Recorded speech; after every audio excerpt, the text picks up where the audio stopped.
বিকেলে চায়ের সাথে কি খাবেন? আরে একটু আলু সেদ্ধ করুন, তার সাথে মিহি করে কেটে রাখা পেঁয়াজ, টমেটো, ক্যাপসিকাম, মিহি করে কাঁচা লঙ্কা, নুন, বিট নুন, গোলমরিচ গুঁড়ো আর চাট মশলা দিয়ে ভালো করে মেখে নিন।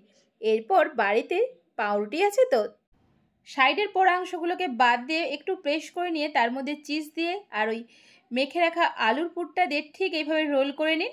এরপর একটা শুধু ব্যাটার বানান, কর্নফ্লাওয়ার গুলে নিয়েছি নুন আর গোলমরিচ দিয়ে। ব্যাস, আর কিছু লাগছে না, আর লাগছে ব্রেড ক্রাম্বস মানে পাউরুটির গুঁড়ো। ব্যাস, আর কি বন্ধুরা, একবার কোট করুন, করে ভালো করে ব্রেড ক্রাম্বসে কোট করে নিন। ব্যাস, যেরকম করে শেপ দিয়েছি ঠিক এইভাবে দিয়েই ডুবো তেলে হালকা আঁচে ভেজে নিলেই কিন্তু সুপার টেস্টি এই রেসিপিটা একদম রেডি হয়ে যাবে। চা কিংবা কফি নিয়ে বসুন, কিংবা বাচ্চারা জাস্ট কাড়াকাড়ি পড়ে যাবে বন্ধুরা। এইভাবে একবার বানিয়ে দেখো। টাটা।